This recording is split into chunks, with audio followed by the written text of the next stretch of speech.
Good afternoon, everyone. We're excited to have you with us today as we talk about the Illinois PaCE framework and really talk about what it looks like in practice. And just to let you all know, my name is Dave Reese. I'm the Chief Academic Officer for Defined, and my colleague Naleisha Vassell is here. She's the Partner Success Manager for Defined, and we're going to introduce you shortly to our colleagues from North Shore School District 112 and from Zion Elementary School District 6. So, talk a little bit about today. If we could, uh, really what we want to do is we're going to start by just talking a little bit about Defined and talk about where we're where we're going and then connect in with our district. So for us, those of you that may be unfamiliar with Defined, we're very much about connecting classroom to careers through deeper learning. So we have a lot of career CTE connections, standards-based connections, and a lot of what we talk about is how the various attributes you see connect and form a backbone for learning for students. And so today we're going to have a chance to hear a lot about how that works in practice. And so with that, Naleisha. Yep. Thank you, Dave. Thank you. So here at Defined, our Defined ecosystem consists of our flagship platform, Defined Learning, which has entry points in all of the core subject areas where we are anchoring everything around the academic standards. We use project-based learning as a way to connect the classroom to the real world through students being exposed to careers in defined learning, then having authentic opportunities to explore and experience careers in our platform, Defined Careers, and then our Defined Academy as a way to bring the district's vision to the educators that will be facilitating the learning in the classroom. Altogether, we culminate that into defined goals where we can really highlight the priorities of our district partners and incorporating various skills and competencies that they would like to measure and seeing student growth over time. Now, with the focus being today on the PaCE framework and how Defined aligns very well to that framework, you'll see here some of the areas that are aligned to PaCE and how we've connected it to the defined learning piece and what we provide. Here's a first quick snapshot of what we do for the middle schoolers, where PaCE is required for that sixth, seventh, and eighth grade band, and then extending into high school. And again, you'll see that defined alignment there as well. So I will actually take you into the platform just briefly to really hone in on what differentiates Defined from other platforms that are available. And one thing that really stands out is the ability to customize everything what we provide to our partners based on their individual needs and priorities. We do not believe one size fits all. We really like to be intentional in our partnerships and bringing the vision of district leadership to the individual buildings and then down into the classrooms that will actually be, facilitating the learning for their students. And by customizing, here's a quick example of how we've used the PaCE framework to put together a customized folder that highlights how students would work through that framework sixth grade, then building on that learning in seventh, and then finally in eighth grade. Now, just going back to the defined ecosystem as a whole, with defined learning, you'll see that we have a library where it incorporates what we provide around exposing students to careers in each of those individual subject areas. So this is where that piece is meaningful to all students, all classrooms, all the time, where students can participate in a culminating project that they will do either, based on quarter, semester, or trimester in a school district, but really anchoring all that learning around the academic standards. And the defined learning library is K through 12. So I've just clicked on that math subject area and showcasing all the offerings that we have for math K through 12. And then once you go into an individual subject area, we'll have the different courses that are available in that subject area. So these are the different units that the teacher would be able to select a project in. And again, the intention in defined learning is all about exposing students to careers, connecting the classroom to real world situations and scenarios, and having students apply the areas that they're being taught in the classroom to these situations to demonstrate that deeper understanding of those academic standards. Now, once a teacher selects a specific topic to highlight in their classrooms, I've selected paramedic. The students will essentially go through this slideshow, which will teach them all about being a paramedic. But the real piece is that deeper connected learning to the math area. So the students will be able to create a project that will really hone in on the expressions, equation, and inequalities math unit and demonstrate mastery of the academic standards. So all the Illinois standards are highlighted in all of our content, and you'll see that here.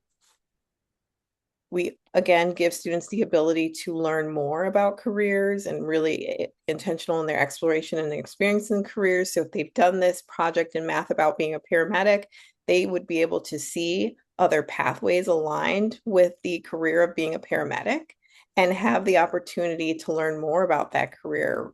And this is actually available to your students, so they would be able to lead the charge in their career exploration and experience journey. Now, taking a closer look at our defined careers catalog. In defined careers, students will have an assessment that they can take. In this assessment, it's going to hone in on the students' abilities, interests, and their values. We then triangulate those results, provide the students with their top 4 career pathways or subclusters to begin that career exploration journey. This library is also available K through 12. And we also highlight financial literacy, post-secondary planning, and also those future-ready skills that students would need to master. So those durability skills are essential for students to succeed in the workforce. So we are very intentional about making sure students highlight those durability skills in everything that they do in defined careers.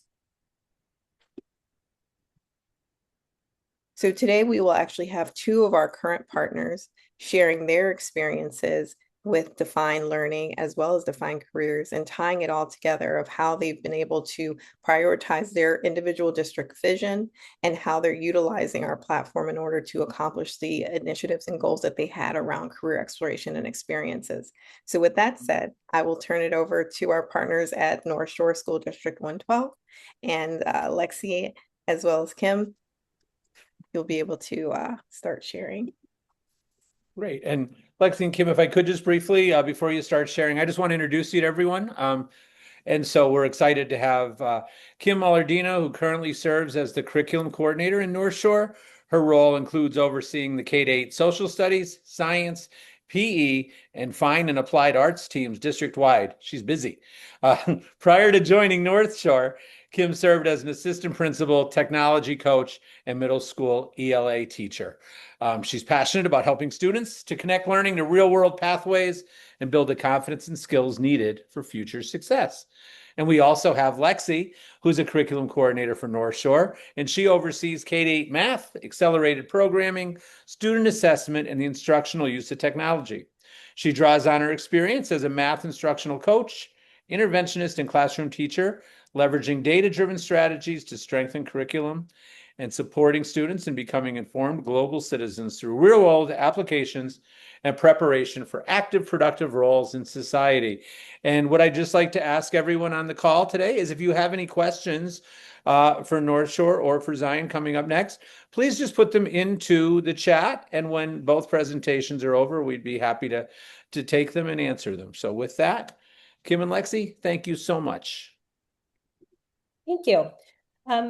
Wait for Lexi to pull up our slide deck. She's going to drive for us today. Perfect. All right. Good afternoon, everybody. Today, Lexi and I will share how North Shore School District 112 moved PaCE from a state framework into actual school practice during our first year of implementation. Our goal was not simply compliance, but really creating a meaningful career exploration experience for students in our middle school grades 6 through 8. So our presentation will walk you through our decision-making process, our implementation structures, the lessons that we learned, and what helped us move from planning to reality. Our first major district decision when we started this process was to determine where PaCE would live within our system. So rather than fitting the mandate into existing structures, we chose to create a new fine and applied arts course at our middle school level. This decision was supported by a couple of previously existing inconsistencies between our two middle schools. So one middle school had 4 9-week fine and applied arts rotations, and the other middle school had 5 7-week fine and applied arts rotations. And this difference really just stemmed from our enrollment variation between the two schools. So we were working to create a little bit more alignment, and we moved both schools to a 5 rotation model, or a quint model, if you will, which helped ensure consistency across the district. And we shifted PaCE into one of these courses so it had a clear instructional home rather than positioning it as an add-on in our district. So on this slide, you'll kind of see an example of what our rotations look like. These, obviously, every student starts at a different point in the rotation, but this is just an example of where our rotations start. So it shows us how we structured our rotations.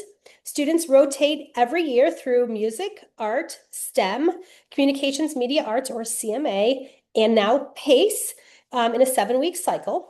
This allows PaCE to sit naturally alongside the other courses and gives students a dedicated time for career awareness and development without disrupting the master schedule. So the schedule for the buildings on quarters, we run our exploration courses on quints, and it just really made implementation more manageable and sustainable without major disruption. So once we built the structure, we had to decide what students need to know and be able to do. So we focused on 4 major areas, which was goals and objectives, key vocabulary they needed as a result of the course, workplace soft skills, and then for 8th grade, what support they needed with financial literacy. So the PaCE framework gave us direction, but we had to really determine what mastery looked like at each grade level along the way in our district. And this step really just helped provide clarity as we drive towards instruction. So from there, we worked on developing planning guides for 6th through 8th grade. So we used the PaCE framework kind of as our North Star, if you will, which brought greater clarity and specificity to the original kind of broad bulleted expectations that are shared by the state of Illinois. These grade level planning guides created consistency between the two middle schools and really outlined what we want the learning to be and how it would build over time. Most importantly, it really helped us bring some abstract ideas and bulleted points to actual classroom implementation. So we have reduced uncertainty and more clarity for teachers along the way. Then comes the fun part where we actually start planning the instruction. And so we really had to figure out what activities would best support our framework and our goals and objectives, and then how would we pace this throughout the rotation. So this required intentional planning because career exploration needs to kind of feel authentic and engaging, not just like a worksheet or a process they're going through. And we just felt that really strong instructional design makes the difference between a compliance and really the student's engagement and getting something out of the course. So this slide really outlines kind of how we scaffolded the learning at each grade level in the first couple weeks of each quint. So 6th grade focuses heavily on self-awareness and career exposure. 7th grade then expands into exploration and reflection. 8th grade becomes more concrete with financial literacy, high school course planning, preparation for career fairs, and future pathways. And it really helped students to build an understanding over time rather than treating career exploration as a one-time event. Something to note, as you'll note kind of here as you progress and see the 6th, 7th, and 8th grade, is that as we launched this course, we are in year 1, we did some intentional repeating of key learning experiences, really to just build the foundation for all students, because some students didn't get that previously because we are in year 1 officially. It helped reduce pressure and kind of create a smoother start for our teachers who are actually instructing. With that, the reality means is also means we're going to do some refinement work this summer to prepare for a differentiated year 2 rollout this fall. So our success on this journey started long before implementation. In the fall of 2024, we began with some administrative planning. We connected with our local high school district. We connected with neighboring elementary school districts. We reviewed the ISB frameworks and any resources that ISB had. And then we formed a teacher PaCE committee. So that really helped guide the work from the very beginning, making sure that teacher voice was an essential part of our process and not something that was just added on later. As a committee, we also decided to name the new course that we created Post-Secondary and Career Exploration, or PaCE for short. We decided to use that language instead of the framework language of expectation because we really wanted this to feel like it was centered around students being able to explore various career pathways, get to know themselves, and enjoy some personal growth and development along the way. As part of the committee's work, we also administered a student survey to better understand whether our students had even started to think about their future careers or how they might get there and how they were going to reach their goals.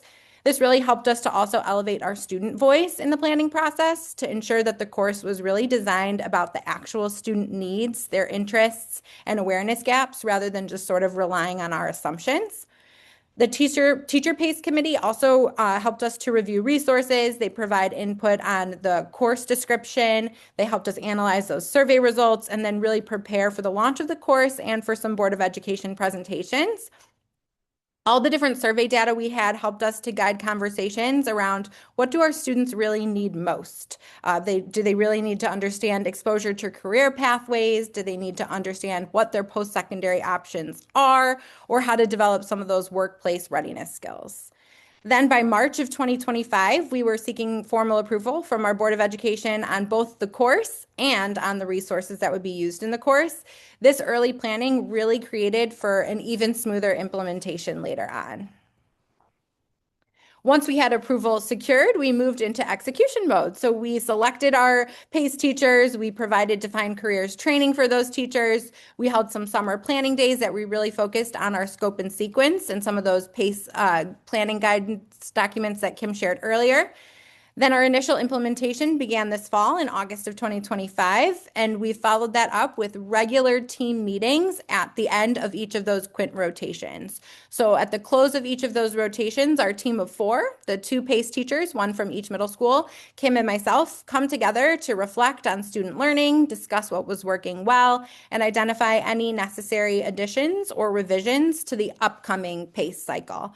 This reflection process really allowed us to stay responsive to student needs and make real-time adjustments rather than waiting until the end of the school year to make any improvements. Those cycle reflections were also essential because they gave us the opportunity to really strengthen our instruction, refine our projects, and ensure that the course continued to meet students' need as implementation progressed. Several factors really helped our implementation process. So the first of which was beginning early and then building that teacher committee. We also leveraged community partnerships and have a small group of teachers who are really championing this work at each of our schools.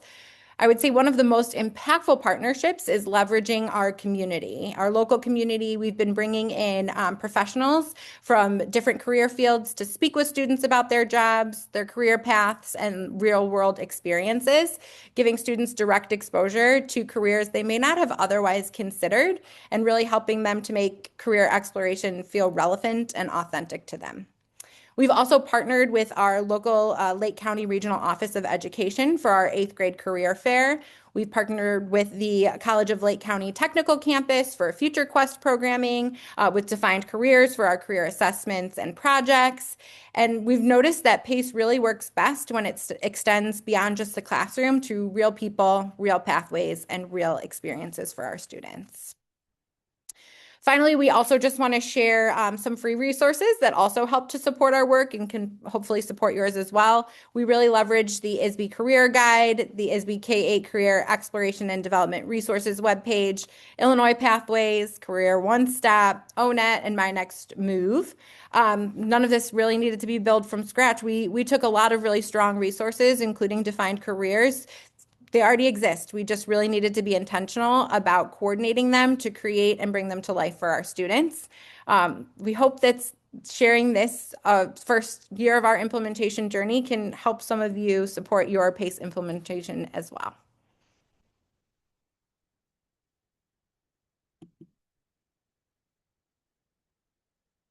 All right.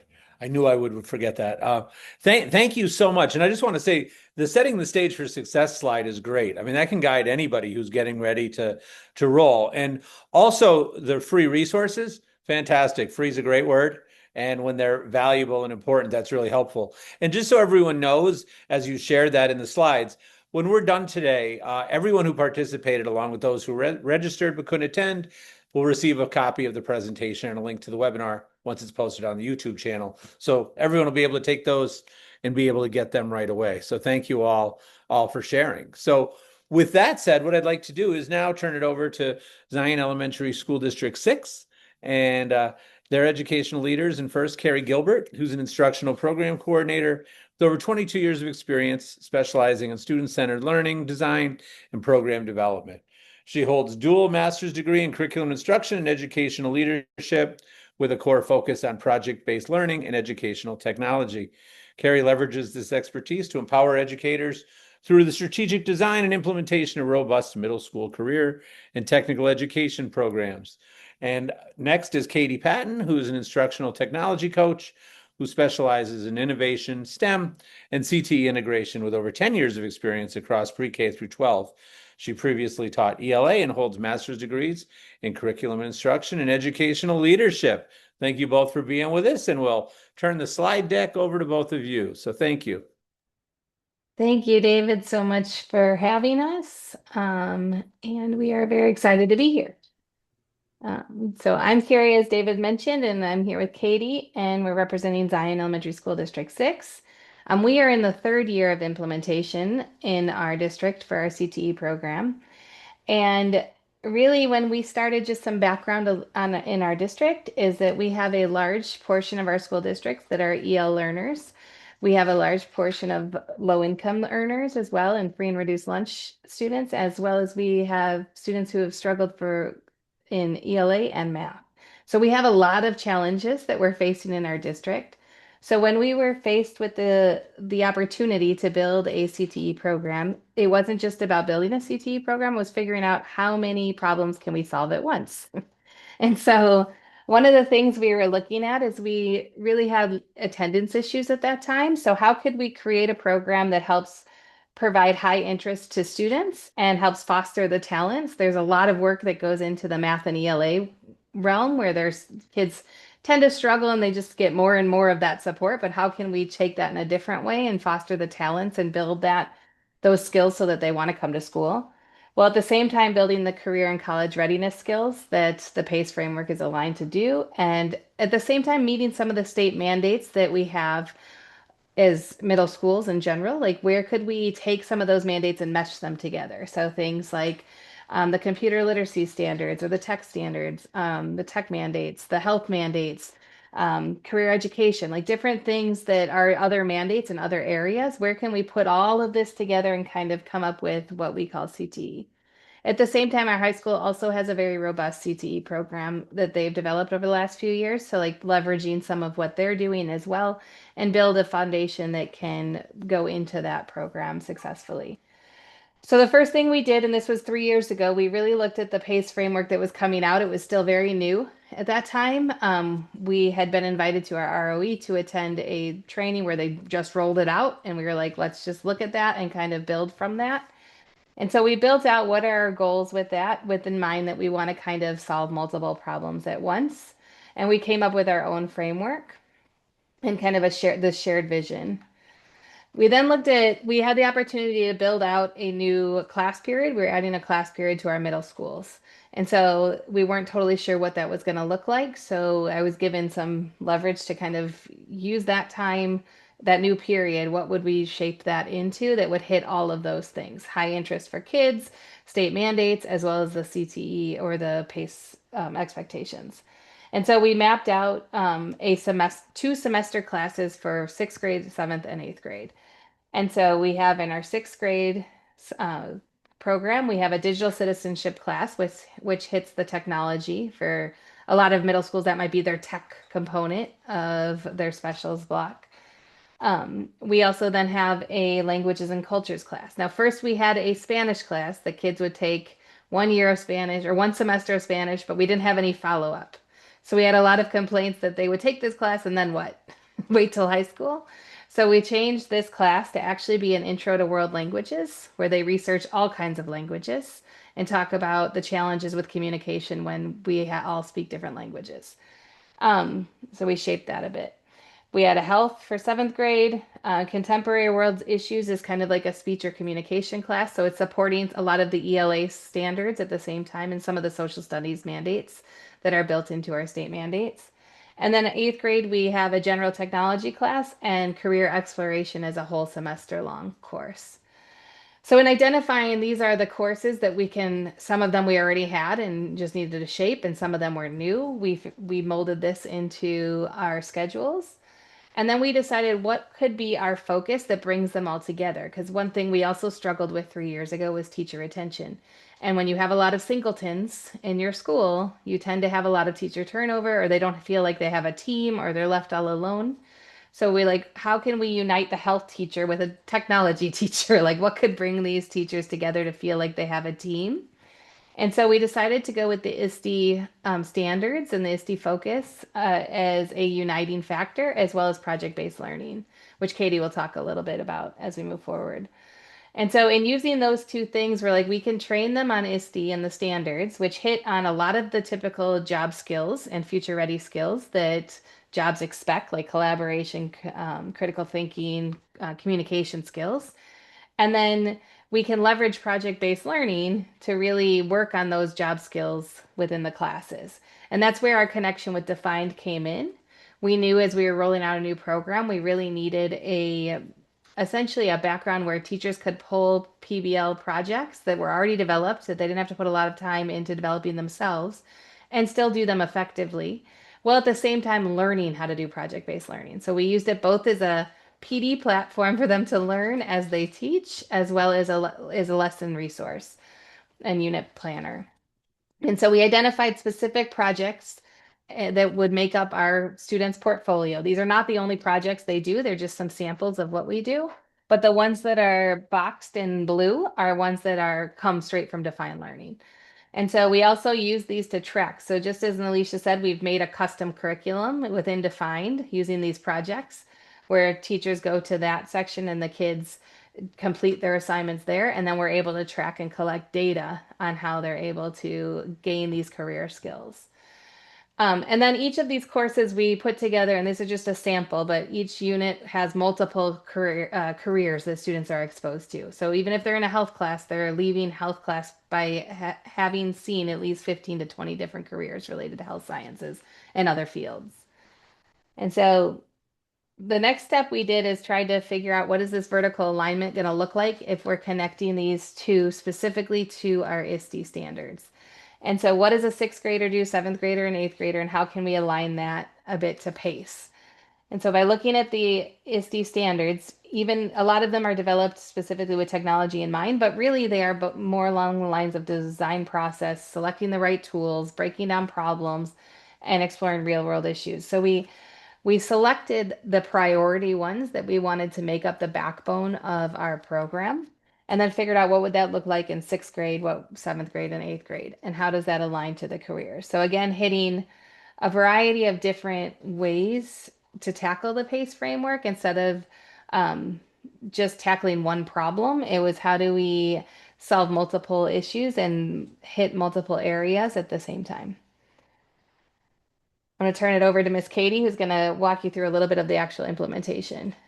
So part of our goal was to not only use Define to like help students and teachers have a kind of guardrails for project-based learning, but we appreciated that we were able to give our teachers some PD in the PBL Works structure for the gold standard of PBL.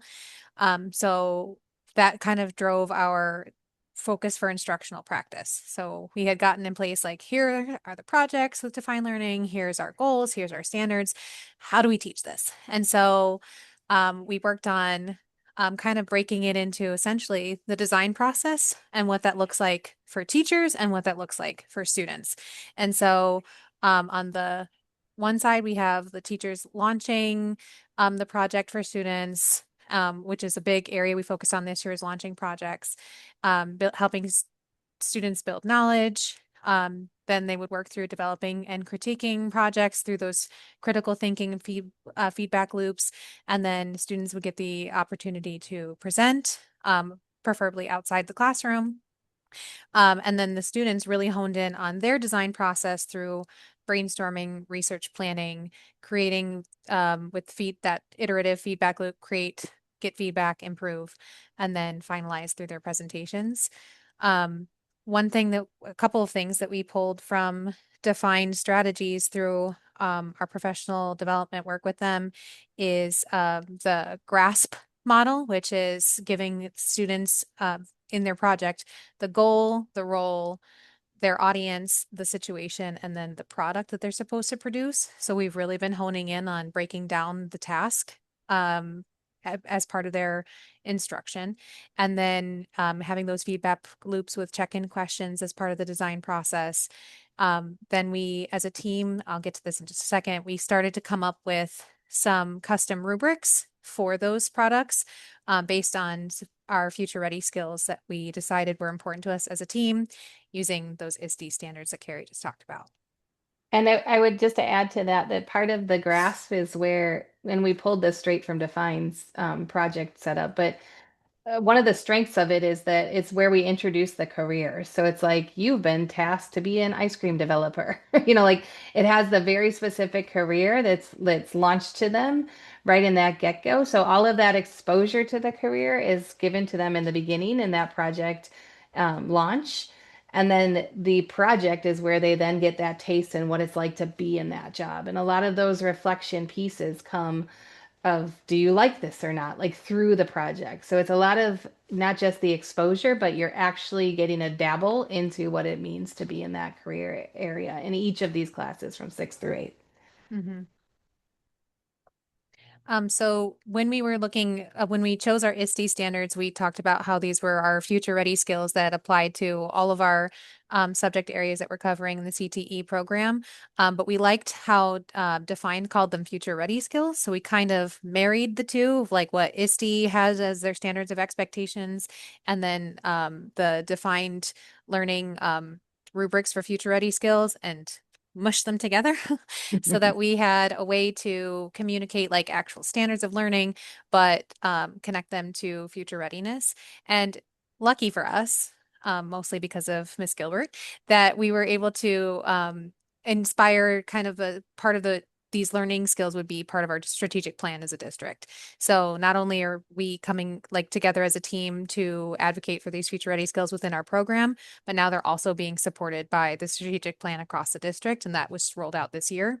So we're very excited to start seeing like some of our efforts being streamlined in other areas.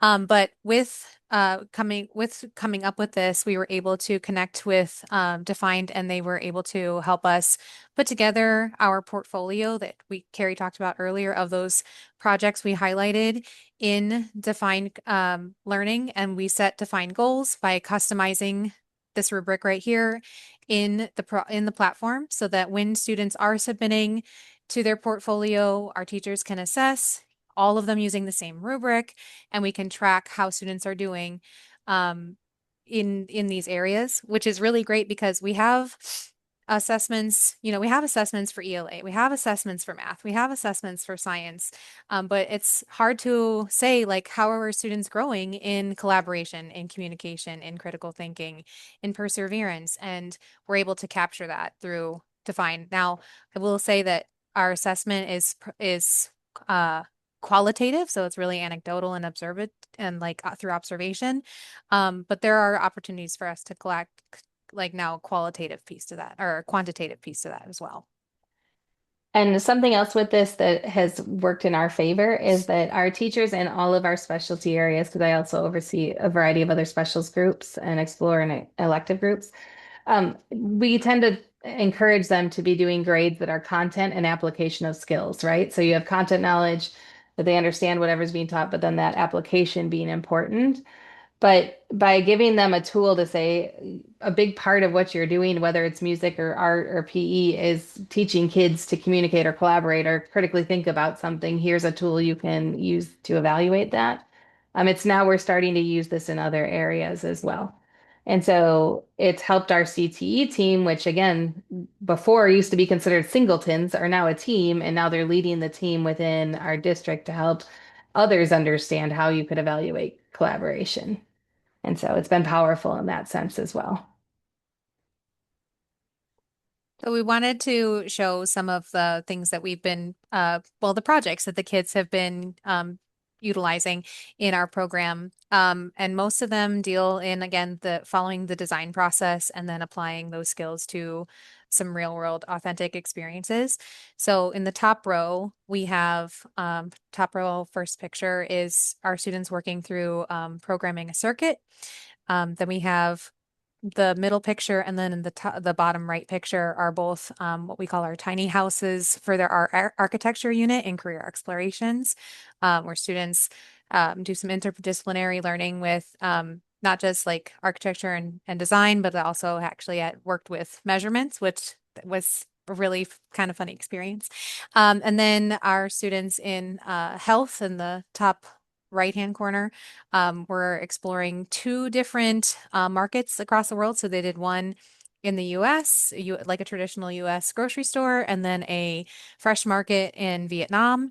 And we're able to compare and contrast that experience with each other, and really have conversations about what it means to have like a healthy community and what that looks like here versus overseas.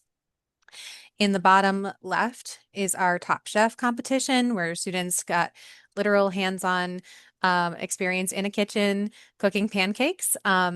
Before this year, though, it was scrambled eggs, and we couldn't do that ever again.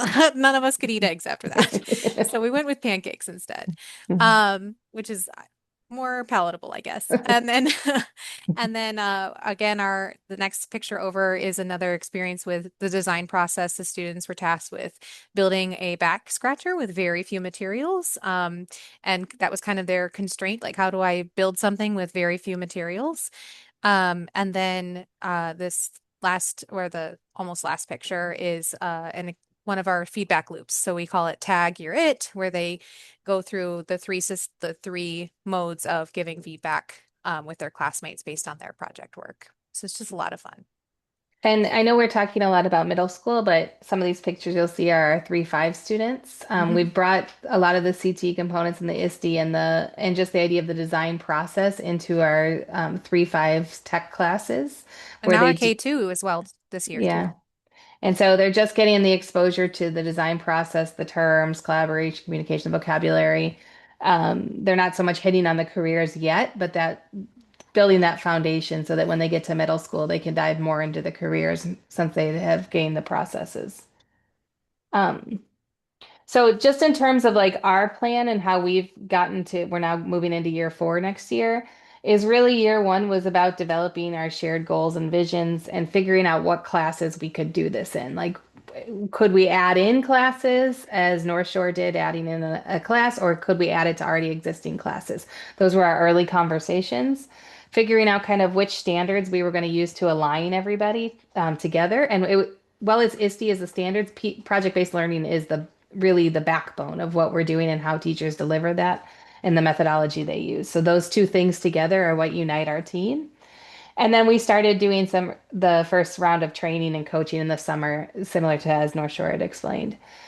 Year 2, we really focused on looking at those future ready skills, as Katie had discussed. We started like talking with our team about which skills do we think are the most important, which priority standards are we going to really hit on?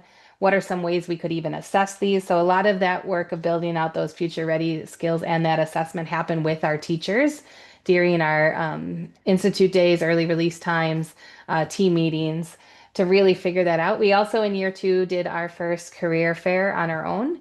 So we had 16 different tables set up of different careers. We hit every career cluster that first year. And we also partnered it with the project showcase from 3rd through 8th graders, which brought a lot more parents in the door as well to see their kids' projects.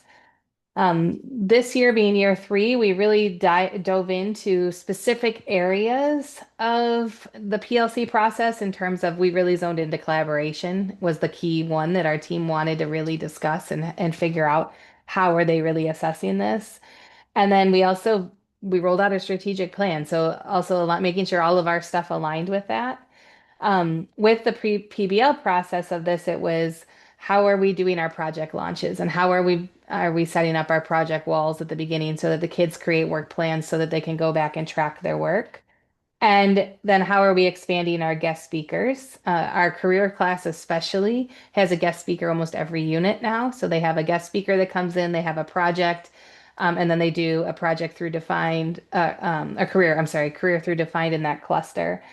And then our CTE fair this year, we had upwards of 200 people showed up to the career fair, which was pretty amazing. And then we had over 100 kids projects on display. So we were able to expand that a bit more this year. And we participated in the ROE career fair as well, that a lot of other schools also participated in. Next year, our goal is really to try to increase the rigor on student expectations and figure out how can we now that we've been doing it surface level, how do we dive deep into the feedback loop? How do we dive deep into self-assessment, peer assessment? Um, we also are shifting some of our structure within our school district. So we're going from 2 middle schools to a 5-6 building and a 7-8 building. So we're going to have to kind of restructure a little bit on that. And then how do we start tracking the student growth and connect it to the high school? A lot of our kids go on to this really robust CTE program, and I want to try to figure out a way to track how their experiences with us now that they've been doing this for 3 years impact their choices in high school, figure out how to measure that. And so that's kind of where we're headed next. Um, so yeah, thank you very much.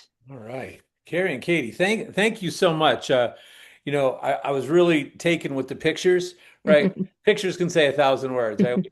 We're all in education because we want to see our students and knowing that I'm only coming if you invite me for pancakes, not important to know. But one of the things I just wanted for me was an aha moment was that idea of the role in the audience, as you mentioned, through the grasp.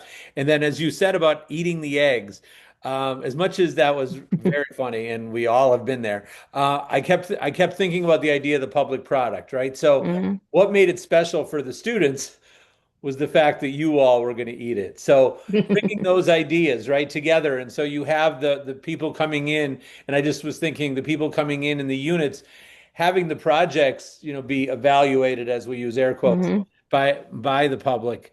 It just takes another level of rigor, and I just love how you brought all those things together. So Well, thank. and I would say, David, that we started with just us. So when Katie says we ate all the eggs, we did eat all the eggs. Yes, But yes. now we're at the point where we can't even sign up to be judges because all the other teachers, administrators, everybody wants to come and be a Hmm. part of the projects. Yeah. So we're just like, all right, you eat the eggs. And that's how the pancakes came to be. But Yeah. yeah, but no, right, that is just so great. So thank you. And you can see here we have, if anybody has any questions they want to put in the chat, we'll be all set. But I just wanted to say thank you to all of you for sharing. It was so great how you kind of worked through the process, because for districts that are starting this or any other process, right, it helps to think about that and plan as you go. So, with that said, I would just like to say thank you to all of you and to everyone who took the time to attend. Hopefully, you found value in these presentations. I thought they were incredible. And just a reminder, you'll receive a copy of the presentation if you registered. And also, you'll get information related to a link to the webinar once it's posted in our YouTube channel. So with that said, you'll have the slides. So if you want to reach out to anyone, you can simply use the emails when you get them. And with that said, I'll just wish everybody a wonderful day. Thank you all so much, and have a great rest of your day. So thank you. Take care.